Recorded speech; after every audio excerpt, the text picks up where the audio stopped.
¿Se acuerdan que habíamos hablado de que esto de las revoluciones permitieron instalar un sistema de república y permitieron que las burguesías y los capitalistas implementaran un sistema de negocios, de negocios y de organización de los estados al que nosotros le llamamos liberalismo. Nosotros. Se llama liberalismo a nivel mundial. Eh, la idea la encabezó de cómo organizar las naciones Adam Smith y eso se implementa. Se implementa eh, con mucho usufructo de la mano de obra de gente con bajos recursos, con la discusión de tratar de darle la menor cantidad de derechos y los menores salarios posibles, y eso trae conflictos. Eh, Entre otras cosas, el mercado funcionaba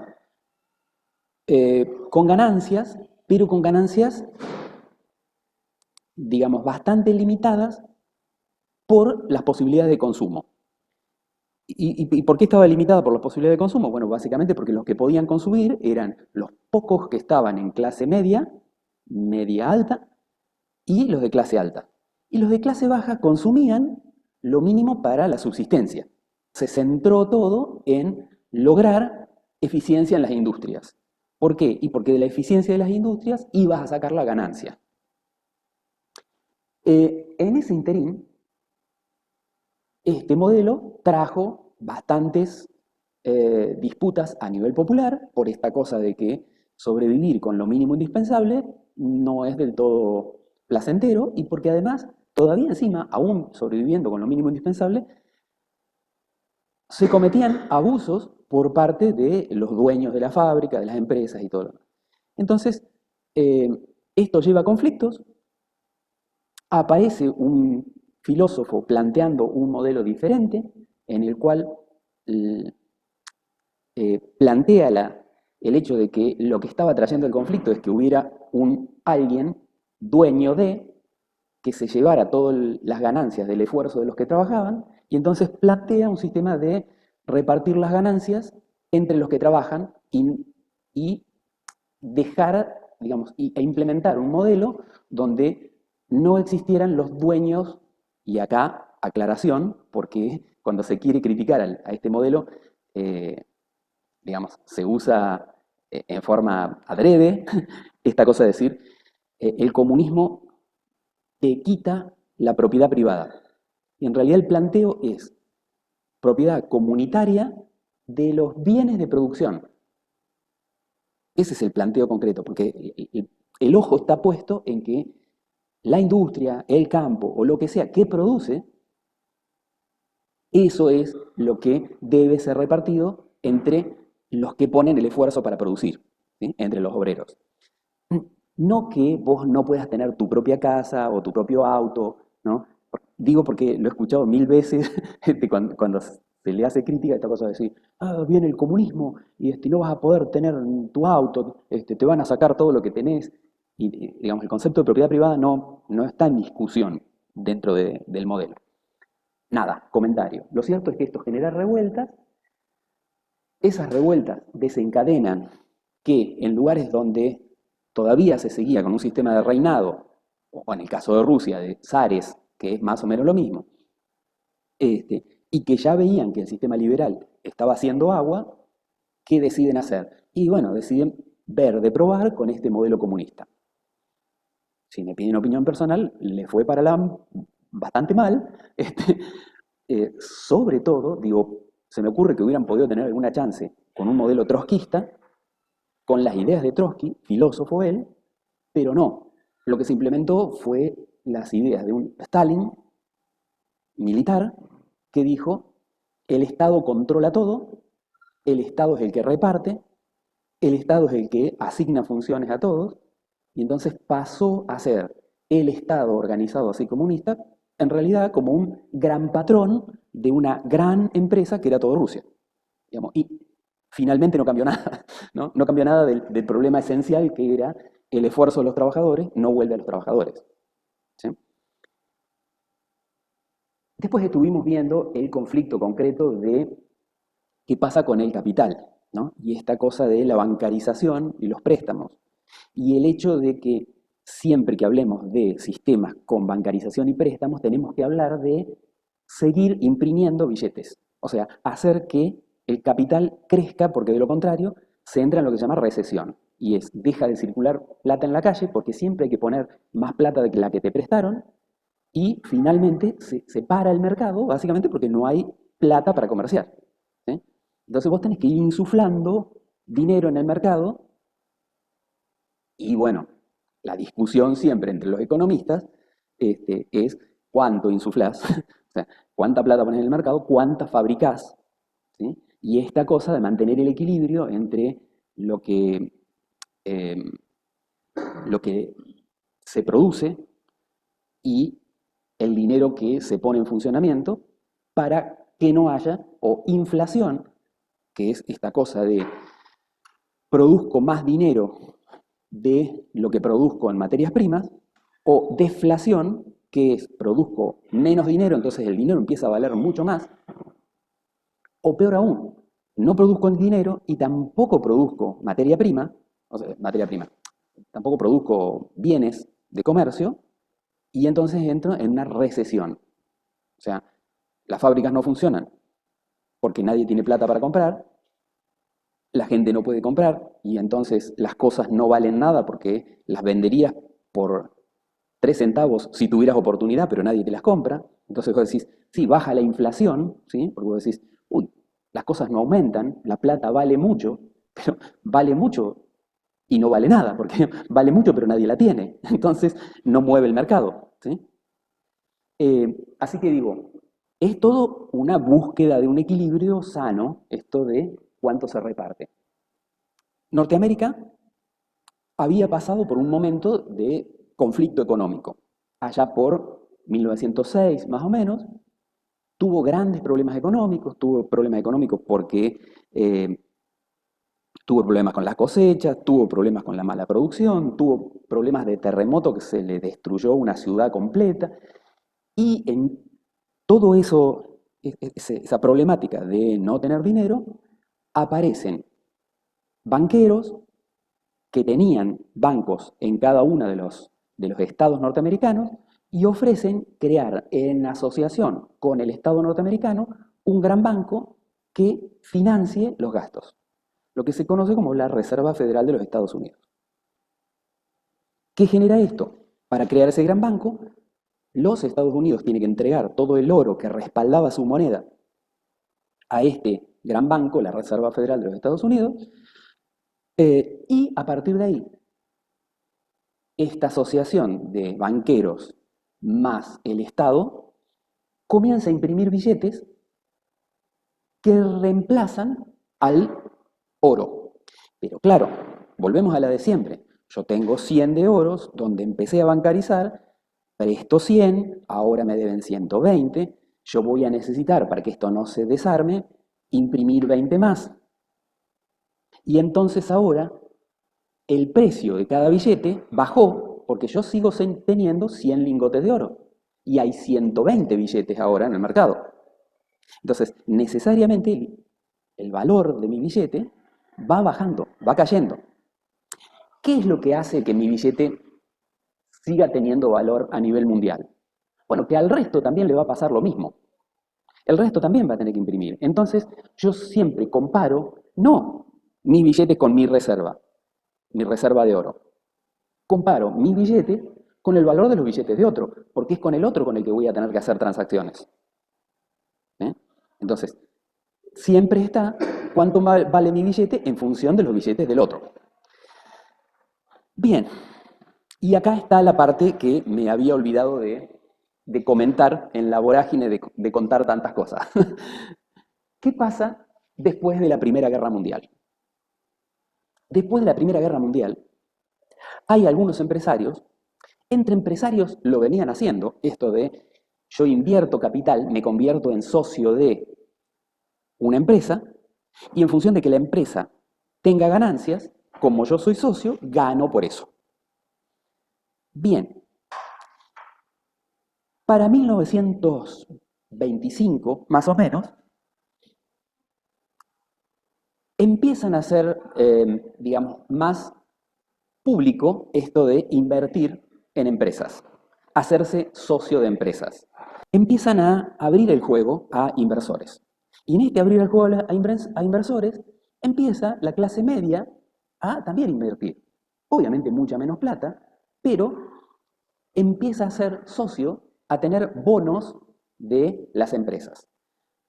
Lo que ahora nosotros conocemos comúnmente como la bolsa de valores. O sea, las empresas tienen un capital que ponen a la venta, y a la venta significa yo te pongo un porcentaje del valor de mi empresa para que vos, entre comillas, lo compres, que significa me das plata, con esa plata yo puedo reinvertir y hacer que mi empresa crezca. Entonces, es un buen negocio para la empresa que lo hace, porque recibe capital, y es un buen negocio para el que invierte, porque si la empresa crece con tu capital, vos sacás una ganancia. Y esto empezó a pasar. Entonces, en Norteamérica empezó a crearse toda una sensación popular de que cualquiera podía ganar plata agarrando sus ahorros e invirtiéndolo en la bolsa. Entonces, compraba acciones de las empresas y al mes siguiente la empresa le daba ganancias.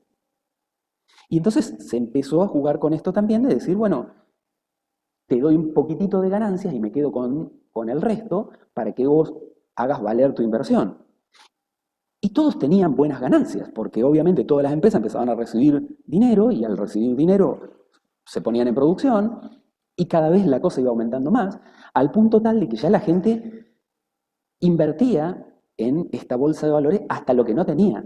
¿Por qué? Porque era un negocio seguro.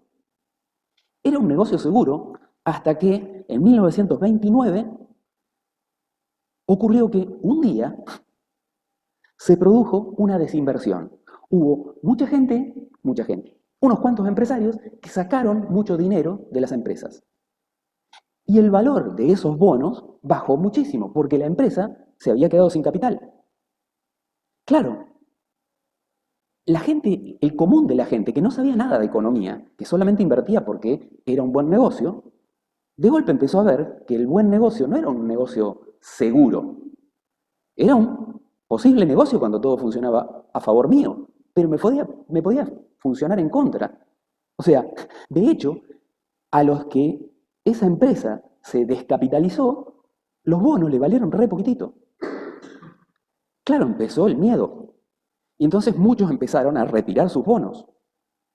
Hubo empresarios que para que no se produjera una corrida, esto es, todos disparando a sacar el dinero de las empresas, o de la bolsa de valores de las empresas, empezó a poner plata a comprar bonos para que el valor de los bonos creciera. Aún así, ya el miedo se había generado en el mercado. Fíjese que estamos hablando de emociones. O sea, uno diría, pero esto es una cuestión de números. Esto tendría que cerrarme en forma matemática y no es un problema matemático. O sea, el mercado es temeroso y si es temeroso, se destruye, se va a pique. No importa cómo cierren los números. Porque el que tiene miedo desinvierte. Bueno, lo que empezó a pasar es que se desinvertía, empezaron a quebrar empresas, la bolsa de valores no pudo reintegrar el dinero de los que venían a decir, cámbiame los bonos por plata, porque tengo miedo. No pudieron reintegrar el dinero porque ese dinero ya lo habían invertido en las empresas, lo habían puesto a producir. Lo mismo que pasa con cualquier banco si todos nosotros decidiéramos hoy ir a retirar toda la plata que tenemos en el banco. Hacemos quebrar hasta el banco más grande del mundo, si hiciéramos eso. O sea, ningún banco, ningún fondo de inversión, ninguna cuenta de valores o lo que sea, tiene todo el dinero que vos invertiste. Ya lo puso a jugar en otro lugar. Lo cierto es que en 1929 se produce el crack de la economía norteamericana. Vuelan al diablo todos los mercados. Eso es lo que cuenta la película de Chaplin que yo les pedí que vieran. ¿Sí? Tiempos modernos muestra cómo estaban trabajando todos en su fábrica, todos tenían trabajo, y de golpe empiezan a despedir, empieza a escasear el trabajo, la gente no tiene ni para comer, Hay fotos de esa época donde hay personas al lado de una limusín con un cartelito diciendo, la cambio por un plato de comida. O sea, a esos extremos se había llegado. Y de hecho, esa bolsa de valores, ese banco central que les proveía de todas las ventajas y que los llevaba a amontonarse a la gente común para comprar bonos de inversión en empresas, terminó llevando la cosa a grandes colas en los comedores de gente que no tenía ni para comer. O gente muy entrajeada y qué sé yo, ofreciéndose para cualquier trabajo. Porque no conseguían ni el más mínimo trabajo. En ese interín es cuando se escribe, no sé si vieron alguna vez la película El Mago de Oz, no la versión moderna, no Regreso a Oz, que es la que largaron hace poquito en Hollywood. El Mago de Oz, película de los años 30. El Mago de Oz no le escribió un cuentista. Es un cuento para chicos, pero lo escribió un economista, Frank Brown. ¿Por qué el Mago de Oz? Porque en ese momento hubo un montón de corrientes y de posturas de economistas que querían salvar el mercado, que decían, la solución es volver al oro. O sea, volvamos a manejarnos con el oro y no imprimir billete. De esa forma todo va a estar estable porque no va a haber inflación y cada uno va a tener lo que pueda tener del oro. Hoy nosotros, con esto de haber visto este jueguito de te presto 100 y me tenés que devolver 120, sabemos de que dejar un monto fijo de oro o de billetes o de lo que sea, no poderlo agrandar a medida que el mercado sea grande, es todo un inconveniente. Es la misma discusión que tenemos en estos días con esto de dolarizar. O sea, si yo me limito a que el dinero que tengo en juego en mi mercado es el que me da otro, o peor, el que puedo comprar en otro, tengo un monto fijo, yo no lo fabrico, y por lo tanto cada vez que yo necesite voy a tener que pedir prestado y por lo tanto intereses que nunca voy a poder pagar porque no tengo esos billetes. Digo, depender de algo que yo no puedo fabricar a discreción es problemático. Bueno, pese a todo, había y hay corrientes de los que dicen no fabriquemos un centavo. ¿Eh? En esa época diciendo volvamos al oro, no se fabrica ni un billete que no esté respaldado por una onza de oro. Y es por eso que el cuento y la película se llama El Mago de Oz. Oz es la abreviatura de onza, el peso en el que se pesaba el oro. El Mago de Oz, acá se la voy a spoilear porque si no la vieron, El Mago de Oz es un cuento donde una nena que tiene problemas porque, no me acuerdo ahora con exactitud si tenía la madre enferma o qué le pasa, después de una gran tormenta se va a dormir, la película empieza en blanco y negro en su vida cotidiana y cuando se va a dormir sueña, el sueño empieza en colores. ¿Y con qué sueña? Bueno, con que tiene que caminar por un camino amarillo de oro, la nena representa al pueblo y que la solución es ir hasta el castillo del Mago de Oz, porque el Mago de Oz le va a solucionar todos los problemas. ¿Eh? El mago del oro le va a solucionar todos los problemas. En el camino se va encontrando con un espantapájaro que representa a los campesinos, el granjero. Y el problema del espantapájaro es que el espantapájaro no tenía cerebro, ¿sí? El campesino no tenía cerebro, se encuentra con un hombre de lata, que representa a los industriales, y el hombre de lata no tiene corazón. ¿Sí? Y se encuentra con el león, los banqueros, los economistas. Entonces, en todo el camino van todos a buscar eso que le falta, que supuestamente el mago del oro se los iba a dar. Cuando llegan al mago de Oz, se encuentran con que el mago era un chanta, que hacía la típica magia de hacer trampa y hacerte aparecer como que sí, pero no. Pero en el camino de buscar la solución, cada uno de ellos encuentra lo que necesita. Y la nena encuentra también el camino a su casa, que es despertarse. O sea, el pueblo tiene que despertarse para encontrar la solución. Este, es todo un cuento muy en sentido figurado. Piensen que es película del año 30, ¿sí?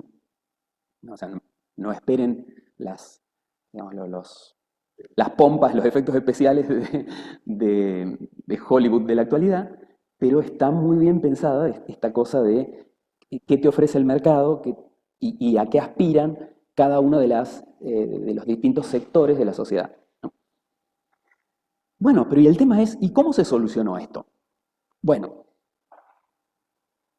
si en este momento me escucha Milei, me va a decir burro, como le dijo a la periodista de San Luis, no sé de qué provincia era, burro. ¿Por qué? Bueno, porque tengo que decirlo. La solución la trajo un economista que es Keynes, con el cual nuestro presidente está bastante peleado. Eh, y cuál es el conflicto por el cual le decía burro a la periodista? Porque Keynes publica su libro con el modelo de cómo organizar la economía de un Estado en 1936. Y todo este conflicto económico prácticamente toma 1936 cuando se hace la película esta de Chaplin, Tiempo Moderno, que vieron que en la película de Chaplin, para el final de la película, la economía se reactiva, él consigue trabajo, él y la chica consiguen trabajo en un bar, y cuando se van de vuelta a buscar nuevos caminos, el camino por el que se van está asfaltado. Y acá viene cuál es el modelo keynesiano. Keynes lo que plantea es la torta de arriba, en el gráfico que están viendo, representa el modelo liberal que ya lo estuvimos viendo, ¿sí? O sea, un Estado cobrándole impuestos, un empresario llevándose una ganancia importante. Keynes lo que plantea es, el Estado tiene que cobrar mucho más impuestos y el empresario tiene que eh, limitar sus ganancias, no dejar de ganar, pero sí limitar sus ganancias, ¿en pos de qué? De un acuerdo social, un pacto social, que se usa mucho esta palabrita, un pacto social entre las partes para que la cosa funcione. Y el pacto social, obviamente forzado por el Estado, y en eso hay que darle la razón a Milei, o sea, es un acto, comillas, violento, el Estado cobrándote impuestos, no a vos, cobrando el impuesto al empresario, haciendo que la parte verde de la torta crezca mucho. ¿Por qué? Porque el Estado con eso va a cubrir muchas de las necesidades de los trabajadores. ¿Para qué? Porque si el trabajador no tiene que pagarse el asfalto de su calle, no tiene que pagarse una vigilancia privada en vez de la policía pública, no tiene que pagarse eh, una escuela privada para sus hijos, no tiene que pagarse una salud privada. Bueno, el salario que está cobrando le va a alcanzar como para ahorrar e invertir esa guita, esa plata sobrante, en alguna cosa. Por ejemplo, consumir, comprarse cosas. Comprarse cosas que puede ser también el irse de vacaciones, que implica gastar plata en otro lugar y que otros que venden cosas en otro lugar ganen. Entonces, la idea de Keynes es dejarle plata en el bolsillo al trabajador, o sea, el Estado le va a poner plata en el bolsillo al trabajador. ¿Para qué? Para que el trabajador tenga sobrantes de su sueldo y los gaste consumiendo de las empresas. ¿Cuál es la ventaja del empresario? Que el empresario, si no tiene ventas, su empresa no gana nunca. Pero si vos tenés el 100% de tu población consumiendo, vos vas a tener ventas, porque tenés muchos compradores. Entonces, la idea de Keynes es ponerle plata en el bolsillo al trabajador, a la clase baja, sobre todo, porque va a consumir. Y si consume, la empresa vende. Y si la empresa vende, gana. Y puede ampliarse. Y si se amplía, necesita más trabajadores. Y entonces mejora la calidad de los trabajadores que ya tiene o contrata más y llegas al pleno empleo y todo lo demás. ¿Cómo arranca eso? Bueno, con un Estado poniéndole plata, aunque sea por nada, a los trabajadores. Acá en Argentina se implementó con planes sociales.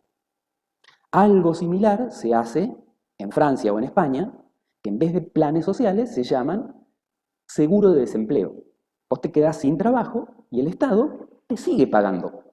¿Por qué? Porque el Estado sabe que si vos te quedás sin cobrar, dejas de ser un consumidor y te tambalean las empresas porque dejan de vender y por lo tanto de producir.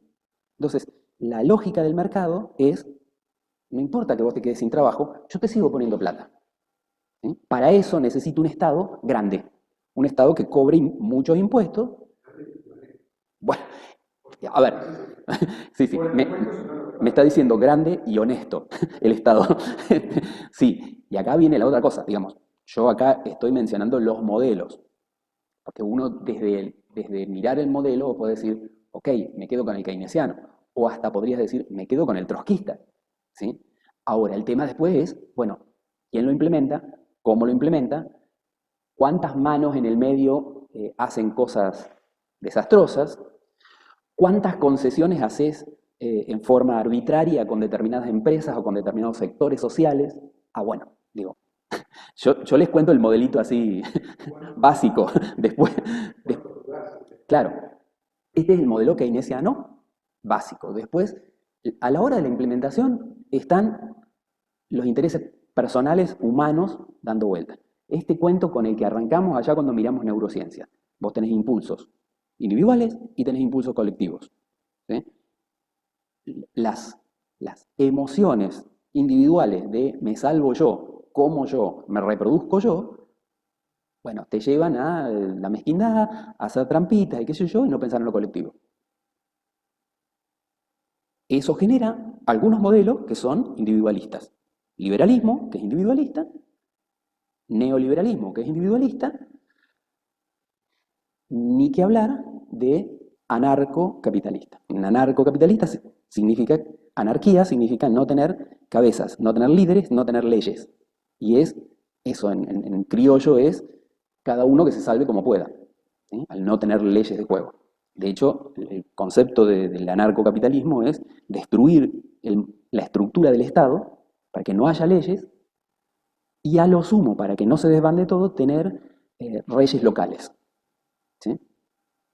Como para suplir los posibles inconvenientes que se puedan generar. Pero, digamos, la idea general es destruir la estructura de Estado, ¿sí? O sea, es de entre las derechas una de las tantas vertientes de la ultraderecha, el mayor extremo de individualidad, ¿sí? De pensamiento individualista. Y pensamiento colectivista, digamos, impulso colectivista, y vos tendrías, bueno, este modelo keynesiano, es decir, bueno, un Estado que actúe de papá cuidándolos a todos, te vas más, esto está dentro del modelo capitalista todavía, ¿sí? O sea, es negocio, ganancia de las empresas y todo lo demás. Ya después te vas a un modelo no capitalista, comunista. Ya vimos que el de Stalin no funciona, el stalinismo, pero el trotskismo sería un modelo no capitalista, porque no hay dueños del capital, hay un reparto entre los laburantes, y después tenés otros modelos que también son marginales, digo, en el sentido de que nunca se implementaron, que son grupitos de economistas muy chiquititos, qué sé yo. Los economistas descalzos, por ejemplo, es una corriente que sostiene la idea de la aldea global. Entonces, partir de las economías familiares para pasar a las economías barriales, para pasar a las economías municipales, ir construyendo aldeas, ¿no? Aldeas económicas.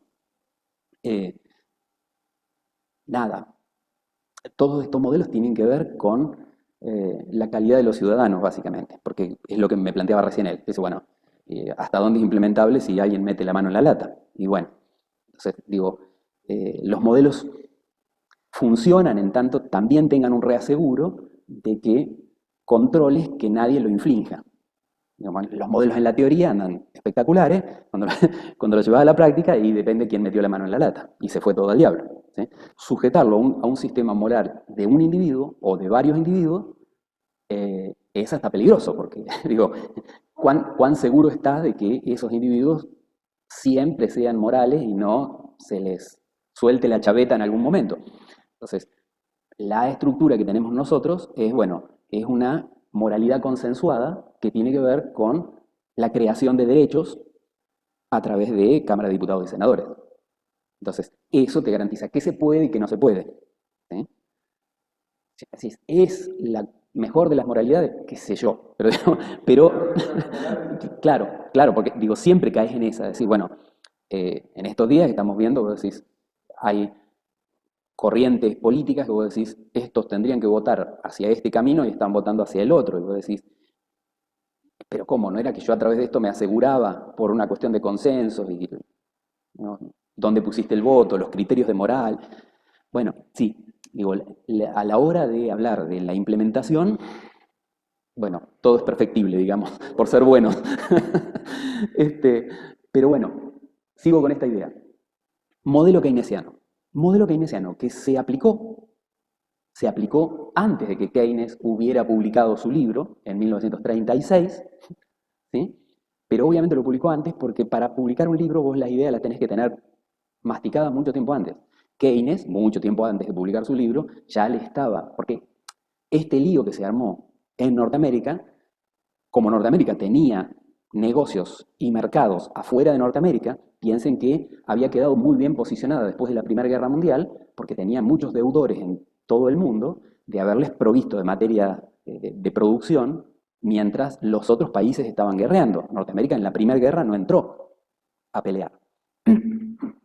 Estaba re bien posicionada. Donde tuvo un crack, repercutió en todo el mundo, incluso acá en Argentina. ¿Sí? Pero bueno, Keynes, ¿qué le aconsejaba a Churchill en Inglaterra? Le decía, hagan una cuadrilla de gente que cabe pozos. Y después otra cuadrilla de gente que venga y los tape.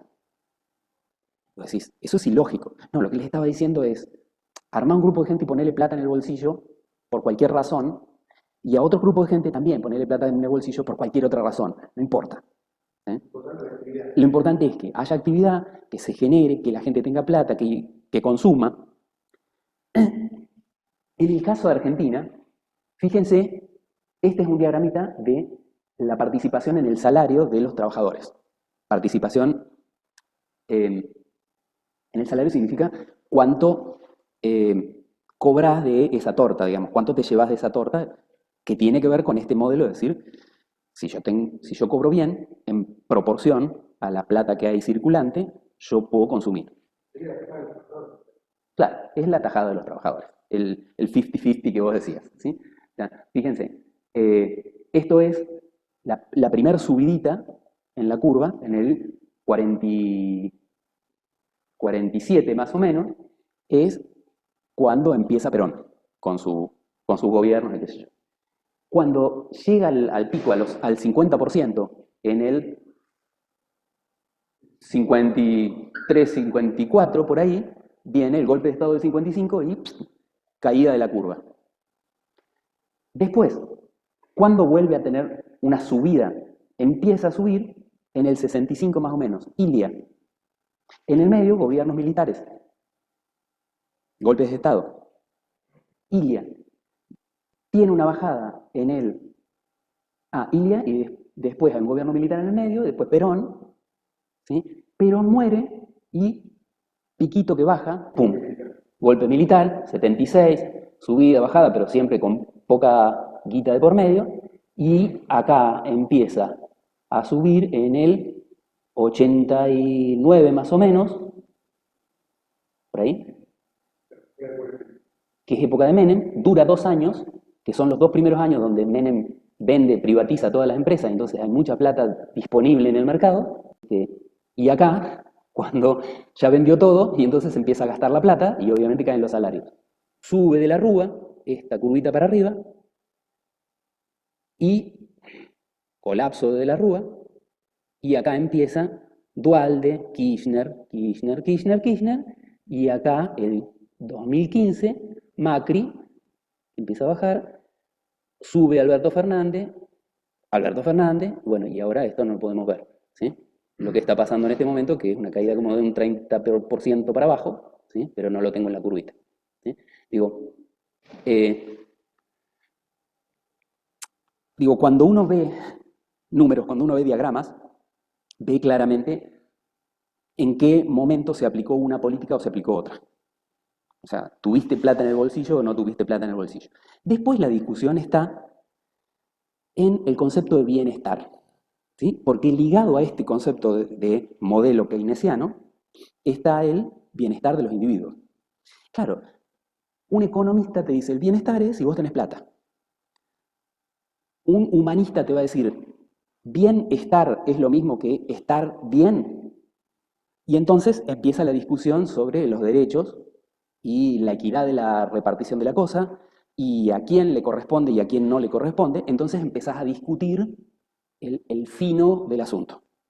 Entonces, vos te podés enojar con, pues, este, vos te podés enojar con De la Rúa, te podés enojar con Menem, te podés enojar con Dualde, con Néstor, con Cristina, con Macri, con Alberto Fernández, por la política económica o por la política de derechos.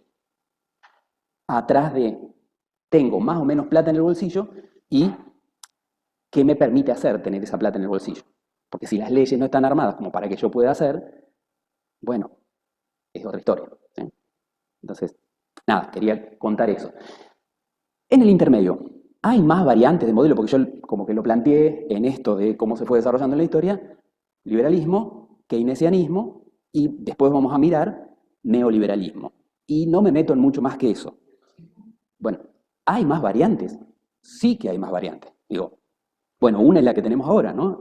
Narcocapitalista. Pero también están, por ejemplo, los industrialistas o los desarrollistas, que plantean más o menos, comillas, ¿sí? Pongan comillas en todo lo que digo, más o menos el mismo modelo que el keynesianismo, pero encarado al revés. O sea, lo que dicen es, el Estado se hace grandote e invierte en que las industrias puedan producir, desarrollar industrias. Cuando las industrias puedan producir, entonces van a necesitar contratar empleados y entonces los empleados van a cobrar bien y entonces los empleados van a empezar a consumir. Es como el camino inverso. ¿Cuál es la crítica del desarrollismo? En un estado de crisis, si la gente está pasando hambre, vos no podés tomarte 2, 3, 4 años a que las industrias se desarrollen, porque el tipo necesita comer hoy, y mañana, y pasado, no dentro de 4 años. Entonces, se puede discutir el desarrollismo como modelo aplicable, interesante, qué sé yo qué, no para momentos de crisis. Esto, keynesianismo, se aplicó en un momento de crisis. O sea, estalló Norteamérica y estallaron todas las economías mundiales ligadas a los negocios de Norteamérica. Entonces, funcionó. Digo, yo no estoy diciendo con esto, apliquémoslo siempre. Digo, fue la salida. Es más, es la salida que tuvo Norteamérica en los años 30 y es la misma salida que aplicó Hitler para salir de sus problemas, porque acuérdense que después de la Primera Guerra Mundial habían quedado con deudas grandísimas y no pudieron pagar ni la primera cuota. Es más, Alemania terminó de pagar su última cuota de la Primera Guerra Mundial en el 2013. O sea, miren si sería deuda, ¿no? Pero bueno, ¿cómo salieron? Y salieron con un quitacrisis, como es el modelo de Keynes. Y lo mismo aplicó Italia, Mussolini. Mientras Mussolini lo estaba aplicando en Italia, Perón estaba, por ser militar y por pertenecer al grupo que había hecho el golpe de Estado, estaba tomando un curso de manejo de masas en Italia y empapándose de este modelo que se estaba aplicando, modelo económico que se estaba aplicando en Italia. Cuando empieza la Segunda Guerra Mundial, Mussolini echa, por razones obvias de inteligencia militar, echa a todos los militares extranjeros del país. Y Perón vuelve acá. Y empieza a aplicar la misma estrategia. O sea, aplica acá el modelo keynesiano que venían aplicando en Europa todos los países que necesitaban salir de una crisis. hay un reportaje en el que Perón explica el keynesianismo así, digamos, es más keynesiano que Keynes, ¿no? Pero bueno, digo, esto tiene que ver con situaciones y cómo las emparchás o cómo las solucionás. Quería mencionar el modelo de Keynes porque me había quedado colgado y porque es trascendente, digo, a la hora de ver después qué pasa con la ciencia. Hasta eh, 1914, o sea, hasta la Primera Guerra, Alemania tenía 14 premios Nobel, contra Francia con 8, Inglaterra con 5 y Norteamérica 2. ¿Por qué estas cantidades? Porque hasta ese momento la zona de Alemania venía con la escuela prusiana y esto de meter mucha guita por parte del Estado en educación pública y gratuita. ¿Sí? ¿Por qué? Porque quería lavarle la cabeza a la gente para que no hiciera una revolución republicana, no por, por otra cuestión. Pero a la vez generaba todo un semillero de intelectuales que después lo vimos durante toda la Primera Guerra y Segunda Guerra Mundial. O sea, de ahí sale un Gauss, de ahí sale un Einstein, de ahí sale Schrödinger, Maxwell, y en el medio también sale toda esta movida de un cienciologismo de la sociedad. ¿Sí? Entonces empiezan a justificar, los nazis empiezan a justificar que si la biología, el darwinismo, admite que es el método con que la naturaleza hace las cosas, está bien que nosotros, en un ambiente social, y remarco lo de social, hagamos lo que la naturaleza hace en un ambiente biológico. Y esto es selección de la raza superior. Superior, por no decir la que mejor se adapta a las condiciones, porque una cucaracha se adapta mejor a las condiciones, y eso no la hace una raza superior. ¿Sí? Pero bueno, atrás de esa justificación cienciologista de las acciones sociales, eh, aparece el nazismo. ¿Qué? Nazismo es nacionalsocialismo. O sea, es una idea comunitarista que venía de aplicar keynesianismo nacional, defensa de la nación. Claro, ese combo más toda una cosa de la raza superior, más una cosa de los de afuera son todos malos, más hay que exterminar a todos porque nos están presionando, termina convirtiéndose en un imperio y en una locura masiva. ¿Sí? Con todo lo, digo, no es justificable desde ningún lugar, y pongo un pero tenías que vivir en una pre-Primera Guerra Mundial comiendo ratas en Alemania. Entonces, bueno, es bastante sensible cuando uno dice por qué la gente vota lo que vota. Bueno, tiene que ver con, fíjate por dónde pasó.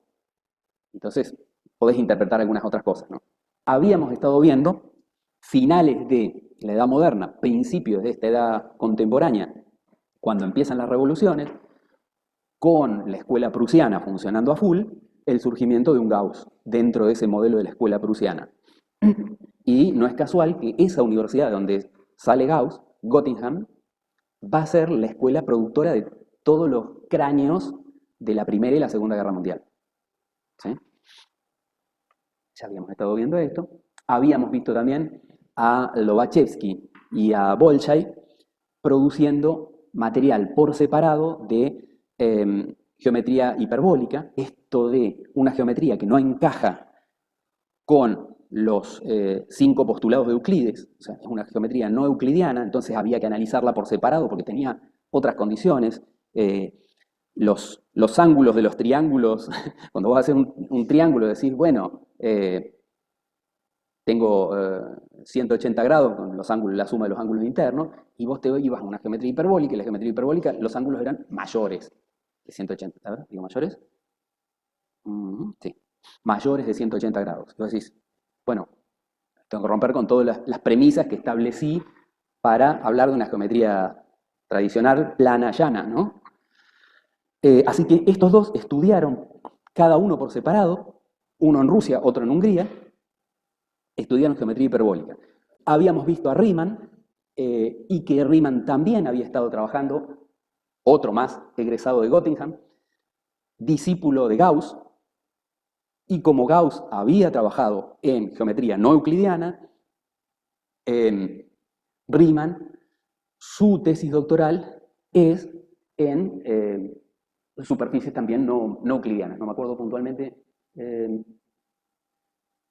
Los números complejos, perdón.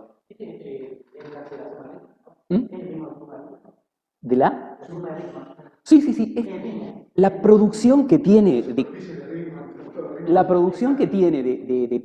cosas que digo, y vos decís, ¿por qué estos tipos producían tanto y ahora no? Vos decís, ellos eran genios y ahora somos todos una manga de tarados.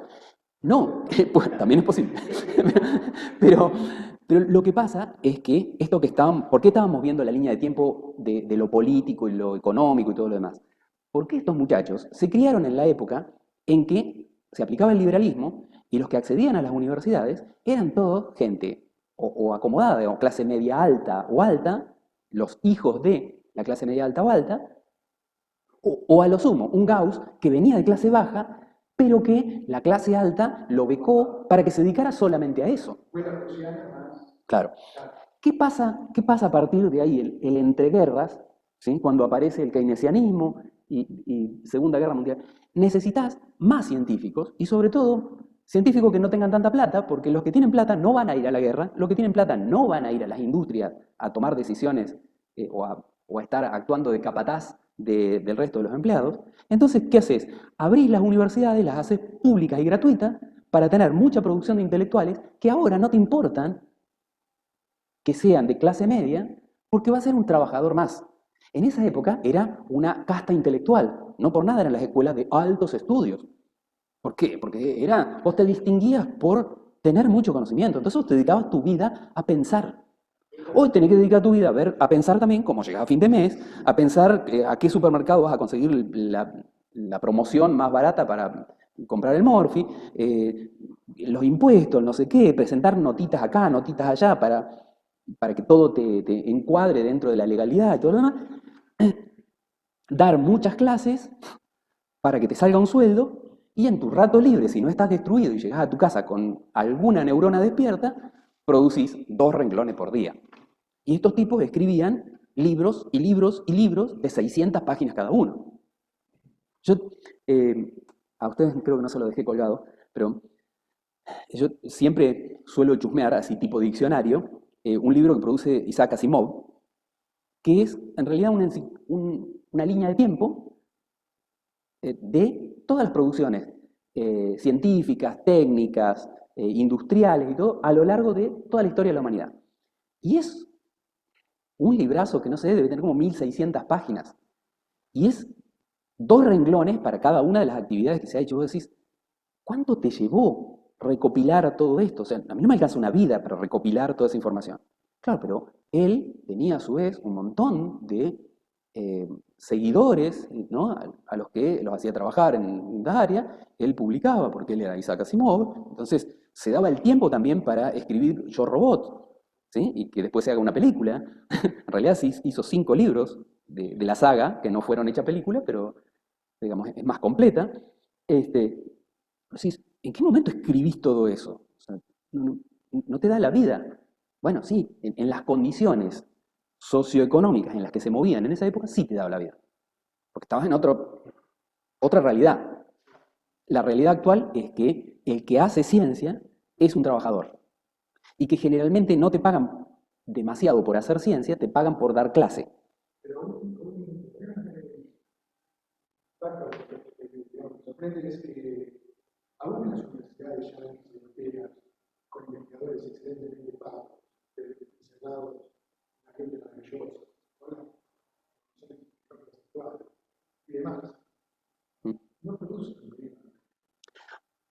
digamos, así. Sí, también convengamos que cada vez, digamos, el embudo se va haciendo más angosto, digamos.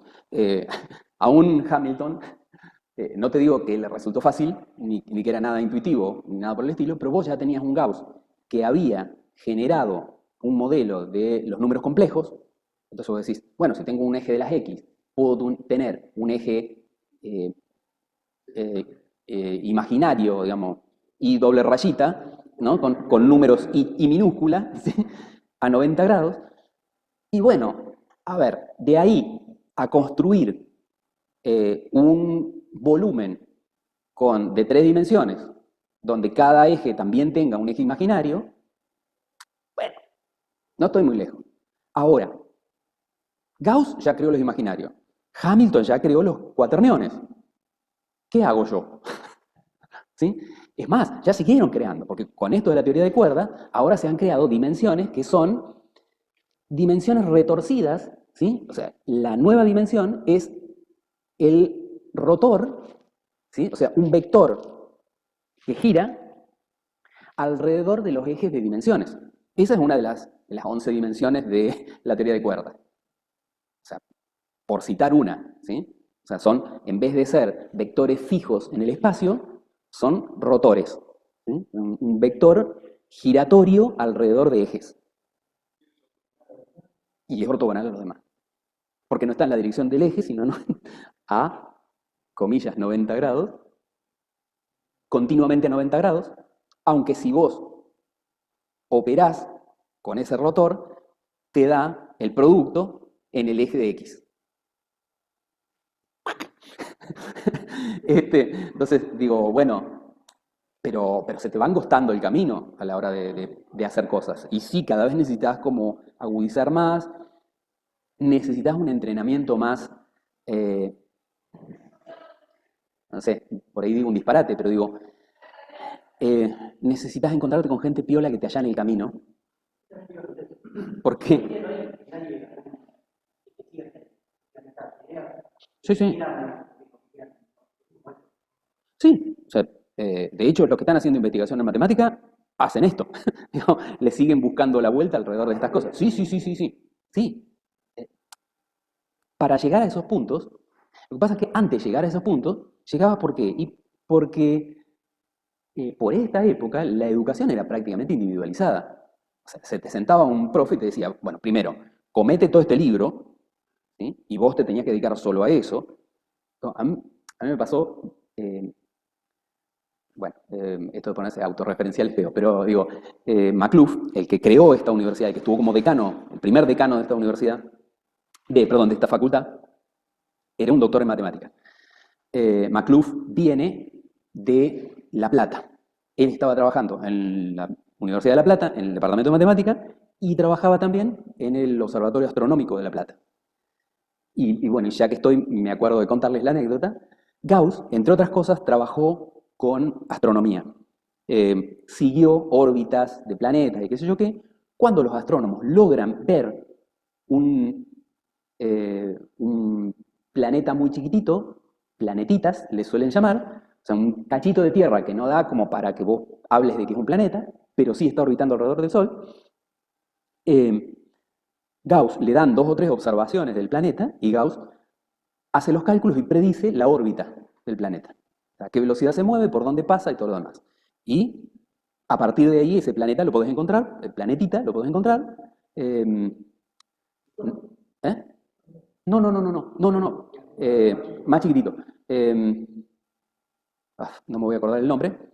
Se los dejo en el WhatsApp. No cuenten con mi memoria. Y Gauss es reconocido, entre otras cosas, porque el tipo nunca miró por un telescopio y determinó dónde iba. ¿Sí? ¿Eh? Sí, sí, sí. Ha hecho 10.000 cosas. Bueno, McLuff, en el Observatorio de La Plata, hizo lo mismo. Descubrió un planetita. Nunca miró por un telescopio. Siempre se quejaba de que le habían puesto, dice, le podrían haber puesto el nombre de algún matemático eminente, qué sé yo qué. Época del peronismo, se llamó Evita. Un planetita Evita, y todo re indignado. Bueno, pero el departamento de matemática de la facultad se llama Ernesto McLuff. Este, bueno, un día voy a su oficina, yo estaba tercer año, voy a su oficina porque, claro, yo estaba cursando materias de física a la vez.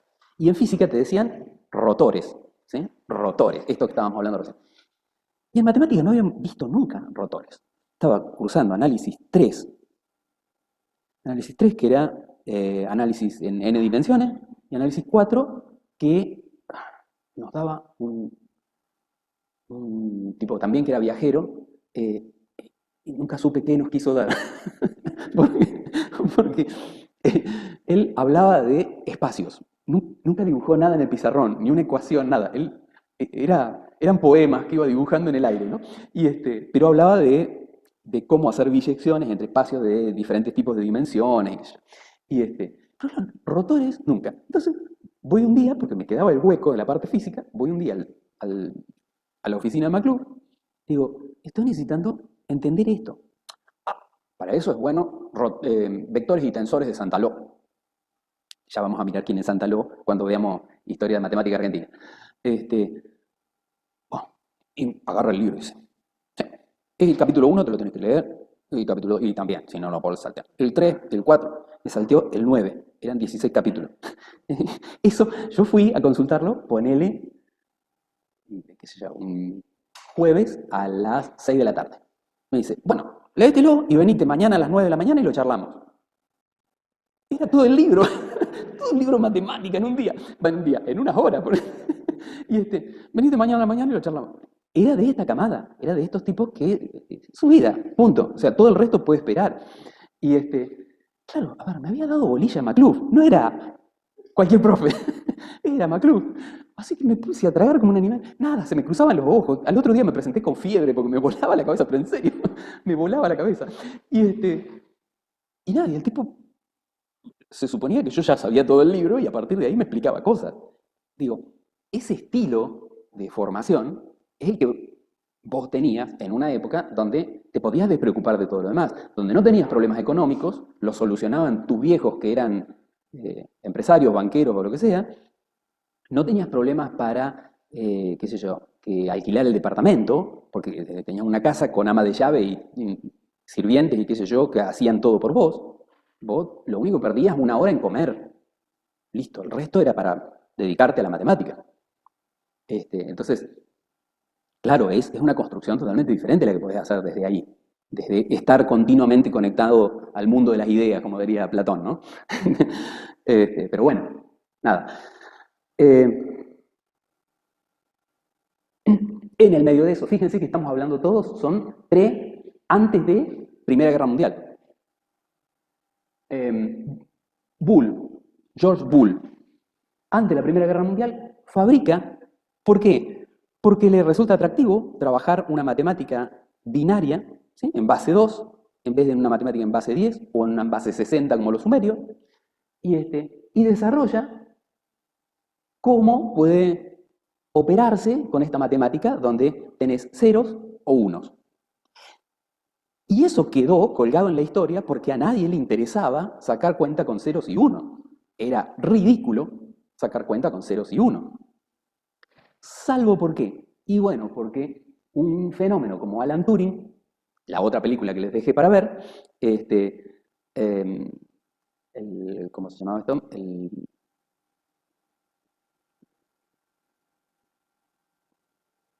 No me voy a acordar. El sistema de cifrar los mensajes. Sí, pero la criptografía que usaban los alemanes. La película se llama como el encriptador de los alemanes. Bueno, Alan Turing, ¿qué hace? Toma esta matemática booleana y dice, pucha, pero estos ceros y unos yo los puedo representar físicamente a través de conexiones y desconexiones eléctricas. No tengo nada de electrónica desarrollada todavía, pero sí tengo motores que pueden conectar y desconectar cosas porque ya se venían fabricando para las industrias. La segunda revolución industrial, una de las cosas que incorporó fue la electricidad para hacer servomecanismos, o sea, hacer cosas que conectaran y desconectaran aparatos para obviar trabajo rutinario de humanos y deshacerse de un sueldo menos o un sueldo más a gastar dentro de la fábrica. Entonces, esto de los servomecanismos, de cosas que conecten y desconecten, ya estaban desarrollados. Empieza a usar servomecanismos, que es lo que ven en la foto de abajo, todos esos son motorcitos, y los motorcitos, ¿qué van haciendo? Iban haciendo, desde el punto de vista físico, lo que la matemática te estaba diciendo a través de el álgebra booleana, ceros y unos. ¿Qué? Si vos eras lo suficientemente astuto en cómo los conectabas y qué operaciones, qué conexiones hacías entre estos motorcitos, lo llevabas a que los ceros fueran falso y los unos fueran verdadero, que sigue siendo binario, y por lo tanto vos podías construir diseños de análisis de verdadero o falso, o sea, diseños de lógica, a través de un montón de motorcitos que conectaban y desconectaban cosas.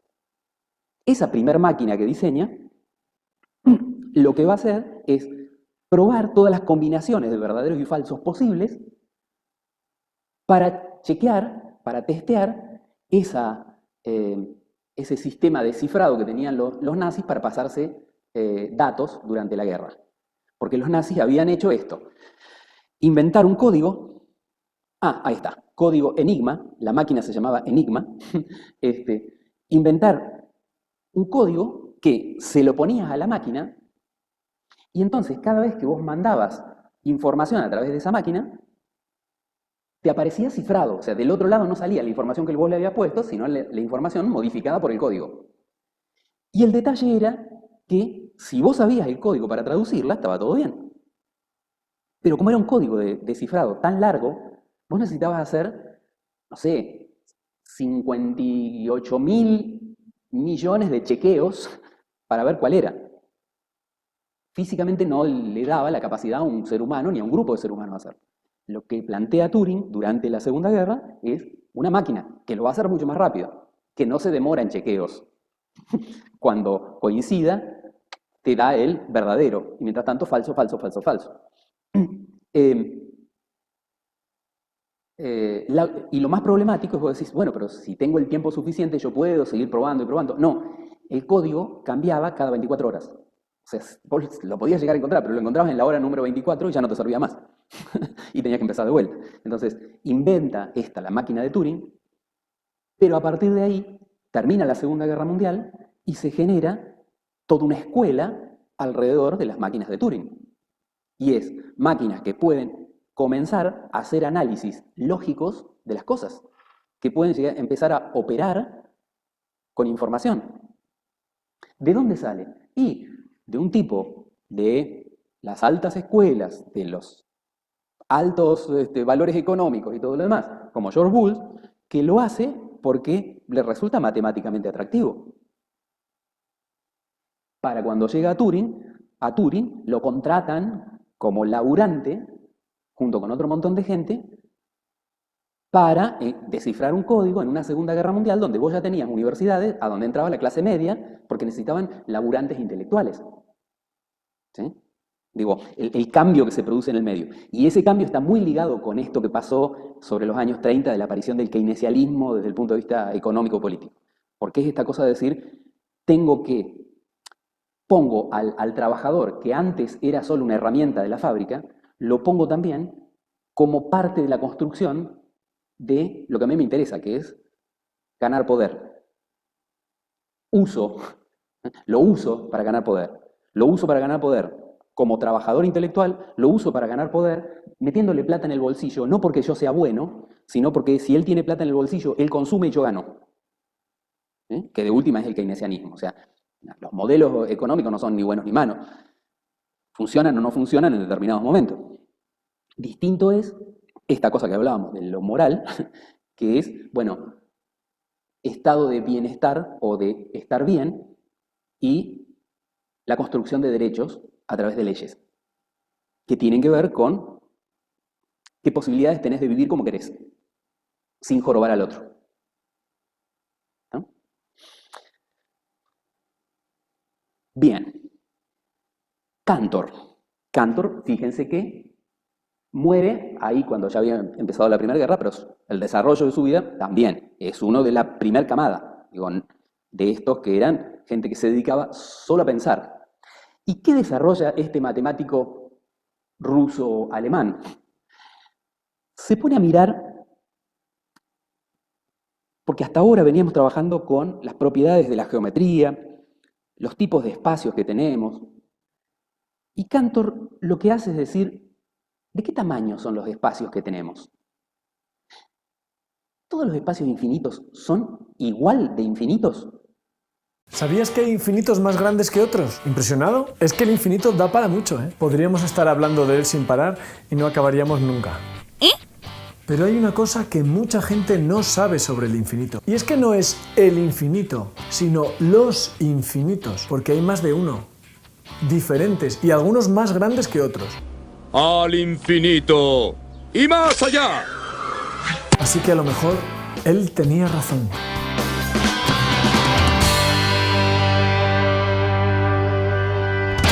Os lo explico. Todos conocéis los números de contar, los números naturales, ¿verdad? 1, 2, 3, 4, 5 y así todo lo que queramos. ¿Cuántos de estos números hay? Infinitos. A ese infinito le vamos a llamar por ahora el infinito de contar. Y es muy curioso, parece inofensivo, pero en cuanto nos ponemos a pensar un poco sobre él, aparecen unas propiedades suyas que nos vuelven la cabeza un poco loca. Por ejemplo, ¿qué diríais? ¿Hay más números naturales o números pares? Así de primeras, uno diría que hay más números naturales, porque los pares son solo la mitad, ¿no? Ah, pero aquí está el infinito haciendo de las suyas. Si nos ponemos a contar, hay los mismos. Cuando queremos comparar dos conjuntos de cosas, una forma fácil es contar cuántos elementos tiene cada conjunto y, comparando los números, podemos saber cuál de los dos conjuntos tiene más cosas. Guay si podemos contar. Pero a veces no podemos o no queremos. Imaginad que tenemos un conjunto grande de sillas y un conjunto grande de personas. ¿Cómo los comparamos sin contar? Pues sencillo, que cada persona se siente en una silla y si nos sobran sillas, es que había más sillas. Y si nos sobran personas, es que había más personas, sin contar. Fácil. Bueno, pues vamos a comparar el conjunto de los números naturales, que harán de sillas, con el conjunto de los números pares, que harán de personas. ¿Cómo los emparejamos? ¿Cómo sentamos a las personas en las sillas? Pues en la silla 1 sentamos al número 2, en la 2 al 4, en la 3 al 6, en la 4 al 8 y así todo el rato. Está claro que cada silla tiene una persona y viceversa, así que hay tantas sillas como personas. Hay tantos números naturales como números pares. Flipante. Y eso mismo te vale para ver que hay también el mismo número de múltiplos de 3, o de 5, o de 238.474. El infinito de contar tiene estas cosas. Pero bueno, os he dicho que hay otros infinitos más grandes, y es verdad. Pero para eso tenemos que dejar entrar a los otros números, los números con decimales, esos que los matemáticos llamamos números reales. El 1 con 3, el 2 con 4, 5, 6, o los que tienen muchísimos decimales, incluso infinitos como pi. Bueno, números de esos hay un montón. Hay tantos que entre dos cualquiera de ellos hay infinitos también. Por ejemplo, entre el 0,1 y el 0,2 están el 0,11 y el 0,12 y el 0,13. Y a su vez, entre el 0,11 y el 0,12 están el 0,111, el 0,112, el 0,113, etc. ¿Hay más números naturales o más números de estos, reales? Hombre, parece que hay muchos más números reales. Pero cuidado, que aquí entra el infinito a hacer de las suyas. No pasará como cuando los pares, que podemos hacer un juego de esos de sillas y personas y emparejarlos como antes. Bueno, pues resulta que no se puede. Realmente hay más números reales que naturales. Y esto lo demostró el superhéroe del infinito, Georg Cantor. Cantor dio una demostración preciosa y muy elegante de que no podemos emparejar los números reales con los naturales. Preparaos, que esto es alta matemática. Supongamos que podemos emparejar todos los números reales que hay entre 0 y 1 con los números naturales. O sea, supongamos que sentamos a uno en cada silla. El caso es que hay uno en la silla 1, otro en la silla 2 y así. Por ejemplo, aquí podría poner este, que está entre 0 y 1. Aquí podría poner este. Aquí podría poner otro. Etcétera.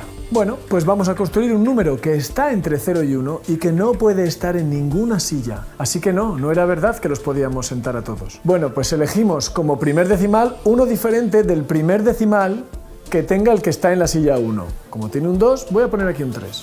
Como segundo decimal, uno diferente al segundo decimal que tiene el de la silla 2. Como tiene un 3, voy a poner aquí un 7.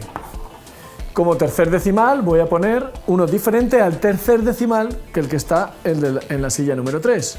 En lugar de un 5, pues voy a poner un 2. Y así todo el rato. Ese número que acabo de construir, ¿en qué silla está? Pues no puede estar en ninguna. Desde luego, en la primera no está, porque su primer decimal es diferente. En la segunda tampoco, porque su segundo decimal es diferente. En la tercera tampoco, porque su tercer decimal es diferente. Ni en ninguna, porque tiene al menos un decimal diferente que cualquiera de los que están en las sillas. No es ninguno de ellos. Muy fuerte. Hay infinitos diferentes. Por lo menos dos. El infinito de contar y el de los números reales. Toma ya. Bueno, en realidad hay muchos infinitos diferentes. Y hay problemas matemáticos sobre los distintos infinitos. Podría hablaros de ello, es verdad. Pero voy a terminar aquí, que este vídeo no es infinito. Durante todo este periodo, básicamente el trabajo de los matemáticos era bastante individual, individualista, encerraditos en su biblioteca, en su universidad, pocas comunicaciones entre ellos, y pasaba como Bolshoi, Lobachevsky, Gauss y los trabajos de Riemann, todos estuvieron trabajando sobre geometrías no euclidianas, por separado, produjeron algo más o menos parecido, ninguno sabía lo que estaba trabajando el otro. Empieza a ocurrir a partir de una exposición internacional que se hace en Norteamérica de la industria, que convocan a científicos allegados a la industria. Y ahí, entre otras cosas, aparece el planteo de Hilbert de necesitamos empezar a hacer reuniones de científicos para compartir cosas, compartir datos, empezar a saber qué estamos haciendo, empezar a tener un plan de construcción de las matemáticas, pero que sea un plan de construcción comunitario, un plan de construcción coherente para no gastar tiempo y esfuerzo en cosas que produjo otro, que van por un camino que otro ya se enteró que por el que no vas a poder seguir. O sea, alguien ya fracasó ahí y vos estás gastando tiempo en llegar a tu fracaso. Entonces, el planteo es, juntémonos.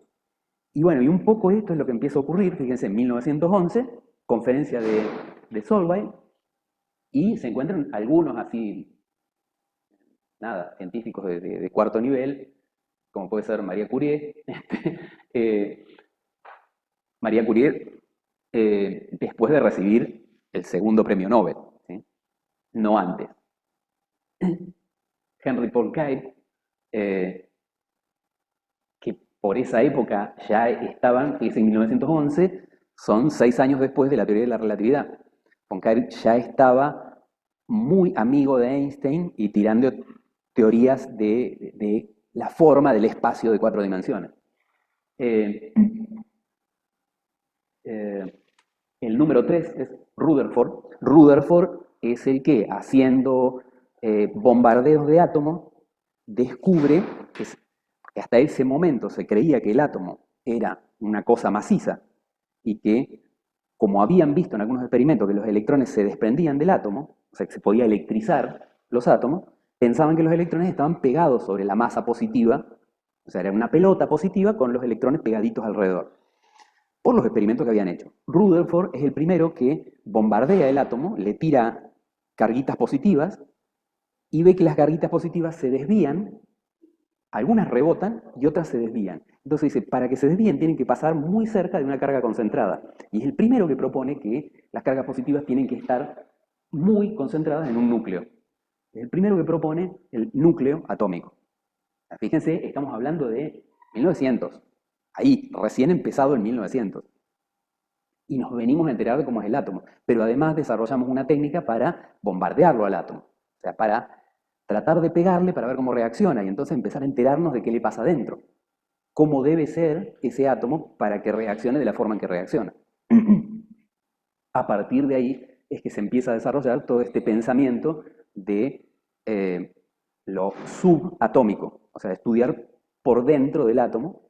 Y empieza a aparecer estas reacciones muy fuertes y entonces empezar a estudiar la energía nuclear. O sea, lo que podés liberar cuando vos rompes el núcleo de un átomo. No es casual que toda esta gente del lado de la física está muy emparentada con lo que fue la bomba atómica. No porque participaran en forma directa, pero sí porque estaban al tanto de los avances y como eran las eminencias, digo, el número 4 es Albert Einstein, como eran las eminencias del caso, eran referentes consultados por los líderes políticos de la época para decir, pongo plata o no pongo plata en esas cosas. O sea, Alemania ponía plata básicamente porque tenía un solo líder que dijo sí y se puso a hacer energía atómica. Norteamérica tenía un parlamento. En el medio de la guerra decide poner plata y se gastan 2 millones de dólares de esa época, que eran muchichichísimos, en hacer la bomba atómica. En el medio le consultan a Einstein. Einstein recibe el trabajo, digamos, la propuesta intelectual de cómo hacerla y dice, es factible. Queda implicado en la fabricación de la bomba atómica, no porque él haya metido mano, porque de hecho no aportó nada, él hizo experiencia, digamos, sus trabajos sobre energía atómica, sobre el átomo fueron efecto fotoeléctrico. A partir de ahí, digamos, con la forma en que él determina cómo se produce el efecto fotoeléctrico, esto de que te llegue luz a un átomo y desprenda carguitas eléctricas, o sea, que produzcas con luz, produzcas electricidad. No, hasta ahí no, digamos. La idea era explorar, conocer. Claro, el trabajo que venían haciendo los científicos era entender, y de golpe se les abría un mundo nuevo a partir de poder explorar el átomo. Lo que hace Einstein, esto de descubrir por qué se producía electricidad cada vez que vos le metías luz a las cosas, es espectacular y de hecho es lo que produce que hoy tengas paneles solares. ¿Sí? Digo, no tenía nada que ver con cuestión armamentística, nada por el estilo. Pero, obviamente, hay tipos que están dispuestos a hacer eso para salvar a la patria. ¿Eh? Y se lo llevan a él porque, y bueno, porque era un referente no solo intelectual, sino también un referente político, un referente social de, wow, qué buenos que somos los norteamericanos, que le damos albergue a un refugiado que los nazis corrieron. Entonces, la misma propaganda norteamericana se había encargado de ensalzar la figura de Einstein porque les convenía desde el punto de vista propagandístico. ¿Sí? Y cuando tiene que tomar una decisión, ¿a quién le preguntan? Bueno, al showman de los científicos, ¿no? Que después termina con un cargo de conciencia terrible y sale haciendo más intervenciones desde el punto de vista social que científico en esto de ponerse en el movimiento, digamos, en apoyo a movimientos pacifistas, a no uso de la energía atómica y todo lo demás. En el medio de la guerra, los norteamericanos toman la decisión de gastar 2 millones de dólares en producir la bomba atómica sin pasar por la aprobación del Parlamento, porque como eran medidas de emergencia y todo lo demás, claro, cuando se está por terminar la Segunda Guerra Mundial, los alemanes ya habían claudicado, digamos, se habían declarado perdedores de la guerra, y los japoneses también. Y estaba Norteamérica con 2 bombas atómicas que le habían costado 2 millones de dólares y no las habían usado en ningún momento. Y eso tenía que pasar por la aprobación del Parlamento. ¿Qué hace Norteamérica? No le aceptan la rendición a los japoneses. Le piden una rendición incondicional. ¿Qué era incondicional? Bueno, que ellos pudieran no tener en cuenta el territorio japonés y invadirlo por completo. O sea, que los japoneses dejaran de existir. Los japoneses se oponen, dicen, no, pará. Nosotros hacemos una entrega de armas, todo lo que vos quieras, pero no dejar de existir como país. No, entrega incondicional, qué sé yo qué. Pasan las 2 o 3 semanas en esta discusión, la guerra ya había terminado, no podían seguir justificando que eso siguiera así, y entonces tiran la bomba de Hiroshima, bomba atómica de plutonio, pero habían desarrollado otra bomba más, que era de uranio. El trabajar con uranio es trabajar con un producto mucho más barato para hacer bombas atómicas, desde el punto de vista de costos. Entonces, había que probar si para futuras guerras daba lo mismo trabajar con plutonio que con uranio. Tiran la de Nagasaki. En realidad, ninguna de las 2 bombas hubiera sido necesaria, pero ponen a la opinión pública en esta postura de, gracias a los norteamericanos que tiraron las bombas, se ganó la guerra. En realidad la rendición ya la habían obtenido los rusos con los alemanes. Y donde cayeron los alemanes, los japoneses también se declararon perdedores. Entonces, lo de la bomba atómica fue más una cuestión de cerrar cuestiones políticas internas que otra cosa. Bien, en estas reuniones de matemáticos, uno de los que toma un papel central es Hilbert, David Hilbert. ¿Por qué? De vuelta, matemático alemán, de vuelta, salido de la Universidad de Göttingen, por si faltaba algo en el asunto, o sea, era muy fuerte la diferencia que había. ¿Y qué es lo que propone? Bueno, Hilbert propone 23 problemas matemáticos de cosas que no se habían resuelto como una estrategia, como un plan de trabajo para todos los matemáticos del mundo para empezar a abrir el paquete de discusión de todas los campos de la matemática por los que se tenía que explorar. Sí, sí, bueno, Hilbert es uno de los que marca una de las filosofías de la matemática, una de las ramas de la filosofía de la matemática, digamos, tenía una visión tan abarcativa de qué se estaba haciendo con la matemática, que un poco se dedica a mirar, digamos, a mirar desde lejos el asunto y decir, a ver, ¿cuál es el mapa que nosotros estamos desarrollando en la matemática? ¿Para dónde tenemos que rumbear para extender el mapa? Y por el otro lado, ¿qué es hacer matemática? La filosofía. ¿Qué estamos haciendo? ¿No? Sí, es reconocido entre los matemáticos de esa época como uno de los ideólogos, digamos, de la construcción de la matemática de aquellos momentos. La cuestión es que a partir de todas estas movidas de reuniones de matemáticos, de la propuesta de un mapa de trabajo de Hilbert y todo lo demás, empiezan a aparecer, a agruparse matemáticos en distintas naciones. ¿Sí? Ahí justo está tapando, como siempre, no puedo ver lo que hago, a ver si lo puedo sacar de acá.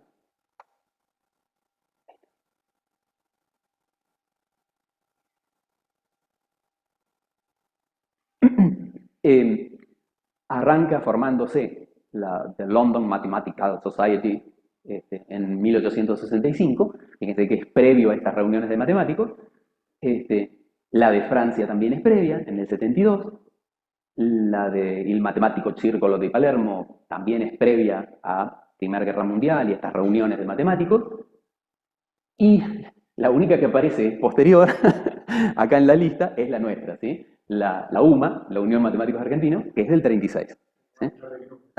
que es en el entreguerra, que tiene que ver casualmente con que Europa ya se había organizado, Norteamérica ya se había organizado y empieza a tomar la posta de generar las reuniones y organizar a los demás, organizar, digamos, la movida mundial. ¿Y acá por qué llega en el 36? Y bueno, acá llega en el 36 porque es cuando Julio Rey Pastor, un matemático español, disidente o un poco escapando, el tipo sigue dando clases acá en Argentina, viene a dar una conferencia, después toma una cátedra acá y tiene otra cátedra en España, digamos, y está así picando en los dos lugares, pero básicamente viene a la Argentina y se encuentra en Argentina con que la matemática que se estaba haciendo era euclidiana. ¿Sí? Nos quedamos 50 años atrás. Y entonces lo que empieza a hacer es a mover el avispero en Argentina, escribe un montón de libros. Entonces, les contaba que el libro con el que yo arranqué estudiando Análisis Matemático 1 es el de Rey Pastor. Pesadísimo, recomiendo que nadie lo lea, porque es insufrible, pero bueno, tiene la prosa, la forma de escritura de los matemáticos de esa generación, ¿sí? Los de esa clase que dedicaba su vida solo a eso, porque tenía resuelta todo el resto de las cosas, porque pertenecían a una clase alta. Pero lo cierto es que Rey Pastor mueve acá, es el generador de la Unión Matemáticos Argentinos, es el que produce los primeros libros, la primera revista de matemática en Argentina, digamos, y genera toda una movida de matemáticos que van a ser los que generen esto. O sea, entre esa movida de matemáticos está McLuhan. ¿Sí? Que McLuhan viene ya de la Segunda Guerra. O sea, fíjense que esto es en el año 36, viene la Segunda Guerra Mundial y la entrada de la clase media a las universidades. McLuhan viene de... no sé si es Santiago del Estero, de una provincia del norte, a alquilar una pensión y a quedarse a vivir como hoy conocemos la vida de un estudiante en las universidades actuales, ¿no? O sea, clase media, galgueando, me- claro, media, digamos, los padres estaban en condiciones de mandarlo con un departamento alquilado acá, y eso, punto. Y a comer fideo. Este, pero él me contaba siempre que él leía el libro de lógica de Copy, que también es de esos monstruos de 900 páginas, lo leía mientras venía en el tren desde no sé qué pueblo del conurbano bonaerense, y se venía, cruzaba Buenos Aires y se iba a estudiar a La Plata. Este, te digo, es más de la camada de los post universidad pública de clase media, keynesianismo en el medio y toda esta cosa, ¿no? Así que digo, bueno, un poco empieza la movida así de hacerse público el conocimiento, las organizaciones, para dónde rumbear y todo eso, a partir de toda esta movida. Y, eh, y sin premios. Porque cuando Nobel eh, decide otorgar el premio Nobel, que es un poco en base a su cargo de conciencia que tiene, porque Nobel, en realidad, para ese momento, eh, se usaba la nitroglicerina para hacer explosiones en las minas, para explotar las minas y extraer los minerales, ¿no? Reventar, que saltaran los pedazos de piedra y vos después rescatabas de ahí lo que te servía de la beta. Eh, la nitroglicerina es muy inestable. A partir de 18 grados bajo cero, ya, si la presionas un poco, si le metes una chispa, puede explotar. Y de hecho, hubo muchísimos accidentes con los mineros usando nitroglicerina. Lo que se le ocurre a Nobel es mezclar la nitroglicerina con tierras, o sea, con arcilla, y hacer una pasta explosiva, que iba a necesitar un detonador, pero ahora vos tenías una cosa más controlada, una pasta con una mecha que le llevara una chispita hasta adentro, y si vos no le llevabas una chispita hasta adentro, eso no explotaba. ¿Qué crea Nobel? La dinamita. ¿Cuál es el detalle? Viene la Primera Guerra, y la dinamita se usa como las primeras granadas. O sea, es la causante de muchísimas muertes durante la guerra. El invento de Nobel. Él se llena de guita, porque vende muchísimo. Pero claro, vende muchísimo a costa de muertes. ¿Cómo lava eso? ¿Cómo lava esa imagen pública que tiene y cómo lava sus penas? Bueno, un premio otorgado por Nobel, que después lo toma una institución y todo lo demás, para eh, premiar a los que usen la ciencia en favor de la paz. Claro, ciencia en esa época era cualquier cosa que ayude a la tecnología y me permita hacer plata. Entre esas cosas no estaba la matemática. O sea, no hay un premio Nobel de matemática, aún el día de hoy. Pero eh, este muchacho, John Charles Field, eh, viene de ser matemático en Canadá, no le quiero pifiar mucho, y lo que propone es que se le dé un premio, qué sé yo, empieza a insistir, consigue que las autoridades de Canadá lo patrocinen, qué sé yo. Finalmente, el premio que hoy tenemos para los matemáticos es el premio Field, no el premio Nobel. Es un equivalente al premio Nobel, pero no existe el premio Nobel de Matemáticas, lo que tenemos es el premio Field. El tema es que finalmente el mapa de las matemáticas ha quedado conformado. ¿Cómo está organizado esta cosa de decir, bueno, todo el trabajo matemático que se viene haciendo, si a mí se me antojara decir, bueno, me voy a dedicar a algo, ¿cómo tengo que empezar a pensar el campo de la matemática en todo este bodrio? Primero lo que tenés que pensar es, si te vas a dedicar a la matemática aplicada, lo celeste, o sea, usada para explicar, predecir o lo que sea, alguna cosa física, o la matemática teórica, la matemática pura, que es lo que está en violeta. ¿Sí? Dentro de la matemática aplicada, ¿qué tenés? Y bueno, tenés el uso por el lado de computadoras, ¿sí? Entonces tenés la lógica de computación, tenés las encriptaciones, tenés todo ese tipo de cosas. Eh, tenés el tema de las estadísticas, probabilidad y estadística, para predicciones de fenómenos naturales, donde las cosas no caen en el número exacto que prevé la matemática, sino como por ahí, ¿sí? Y dentro de esas, las optimizaciones, tenés la teoría de juegos, que ya vamos a ver la de Macanas, que se ha mandado la matemática con teoría de juegos, y todo lo que hay alrededor de la toma de decisiones, que es lo clave de la teoría de juegos, el prever la decisión y la implicancia de los jugadores y del juego como respuesta. Y bueno, después la matemática aplicada en la física, la matemática aplicada en la química, y dentro de la química, la bioquímica y los seres vivos, ¿no? Y por el otro lado tenés, digo, bueno, este núcleo que está en marroncito o un color así parecido, es los inicios de la matemática, que fue lo que nosotros miramos con los sumerios y los egipcios y los griegos y todo eso, muchachos, ¿no? La creación de los primeros números, de esta cosa de hacer lo que se podía, ¿no? Y tratar de que sirviera para algo. Pero después cuando se empieza a sistematizar, ¿qué tenés? Por un lado el estudio de los sistemas numéricos, por el otro lado las estructuras, que está relacionado con las formas que generan las estructuras numéricas, ¿sí? O sea, los esquemas de números. Por otro lado, los espacios, y entre las estructuras y los espacios está generando lo que es la geometría en general. Y por el otro lado, todo lo que tiene que ver con los cambios. Ahí es donde empiezan a aparecer los rotores y todas estas cosas que yo decía, ¿no? Cosas que giran, se mueven y todo lo demás, que te permite estudiar, bueno, no solo los comportamientos dinámicos como velocidad respecto al tiempo y toda esta cosa, sino también torbellinos, fluidos que se comportan diferente en las superficies que en el interior, todas estas cuestiones, ¿sí? Este es un poco el mapa general de la cosa.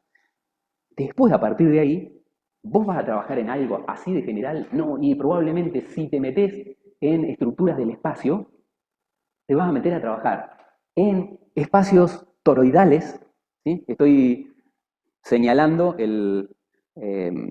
la dona que está a lo último del lado violeta, ¿sí? Espacios toroidales para representaciones de espacios de 4 dimensiones, en un modelo para explicar agujeros negros, ¿sí? Y ahí vas a estar escarbando toda tu vida, ¿sí? Si quieres hacer investigación. O sea, hoy en día decir, me meto a estudiar o hacer investigación en matemática y te tirás a todo este paquete, no porque, ya estamos casi en hora, no porque hoy si que te querés poner a investigar, solamente enterarte del estado del arte, que se llama, cada vez que vos haces investigación, el estado del arte es, me entero de cómo está la cosa, digamos, hasta dónde llegaron todos mis contemporáneos, qué se investigó, en qué lugares hay incógnitas, por qué lugares se encaró y se demostró que por ahí no se podía seguir, que era un fallido, ¿sí? Bueno, tener claro la situación de un tema en particular y poniéndote fuerte y te lleva tus 3, 5 añitos. Entonces, no es que vos decís, oh, puedo picotear por de todo un poco, porque te lleva 3, 5 añitos cada picoteo que hagas para ponerte al día y después recién empezar a intentar producir alguna novedad. ¿Cuál es el camino que normalmente se sigue para eso? Bueno, a mí me interesa determinado tema en particular, trato de buscarme, si tengo la suerte, de engancharme con algún tipo que ya está investigando dentro de la facultad en ese área. Y que el tipo te vaya guiando, te vaya aconsejando, léete esto, mirá, lo que te dice este libro en realidad emparentarlo con este otro, y te vaya armando el mapa. O sea, siempre como que tenés que arrancar de discípulo de alguno que esté en el tema. Y la forma más, digamos, estandarizada de hacerlo es meterte a hacer un máster o un doctorado. ¿Por qué? Porque versión yankee, ¿sí? Digo, cuando vas a hacer un máster o un doctorado, los yankees son más industrialistas en esto de decir, bueno, hago el doctorado para 20 tipos, ¿sí? Les doy a los 20 tipos que cursen no sé, 10 materias específicas sobre el área en la que vos vas a querer investigar, el área general en la que querés investigar, 10 materias con 10 profes diferentes que están investigando en esas áreas. Entonces vos, después que cursaste las 10 materias, tenés como un estado del arte general del área. Esto, digo, la rama, ¿sí?, de lo que estamos viendo acá. Y después tenés que hacer una tesis doctoral.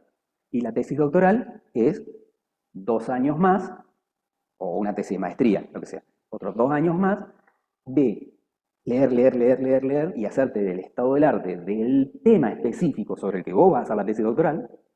O sea, no te va a llevar 5 años en forma particular, pero ya te llevó 3 de cursada y otros 2 más, te llevan 5.